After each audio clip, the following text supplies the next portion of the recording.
Doctor Shri Nanasaheb Dharmadhikari प्रतिष्ठानच्या वतीने आयोजित या अभियानांतर्गत शेकडो श्री सदस्यांनी उत्स्फूर्त सहभाग नोंदवत स्वच्छतेचा जागर केला। प्रतिष्ठानचे अध्यक्ष महाराष्ट्र भूषण डॉक्टर अप्पासाहेब धर्माधिकारी, सचिन दादा धर्माधिकारी, उमेश दादा धर्माधिकारी आणि राहुल दादा धर्माधिकारी यांच्या मार्गदर्शनाखाली हे ग्राम स्वच्छता अभियान यशस्वीरित्या पार पडले।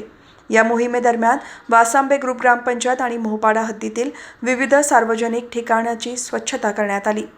यामध्ये स्टेट बँक ऑफ इंडिया समोरील मुख्य रस्ता, रसायनी पोस्ट ऑफिस, मोहपाडा तलाठी कार्यालय, जनता विद्यालय शाळेचा कॉर्नर आणि पराडे कॉर्नर या भागांचा समावेश होता।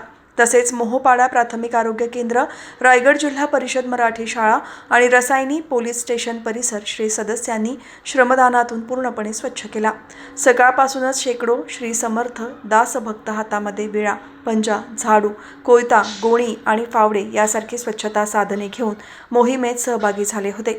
स्वच्छता हीच सेवा हा संदेश देत अत्यंत शिस्तबद्ध पद्धतीने रसायनी परिसर स्वच्छ केला। यावेळी ठिकठिकाणी साचलेला कचरा आणि प्लास्टिक गोळा करून त्याची योग्य विल्हेवाट लावण्यात आली।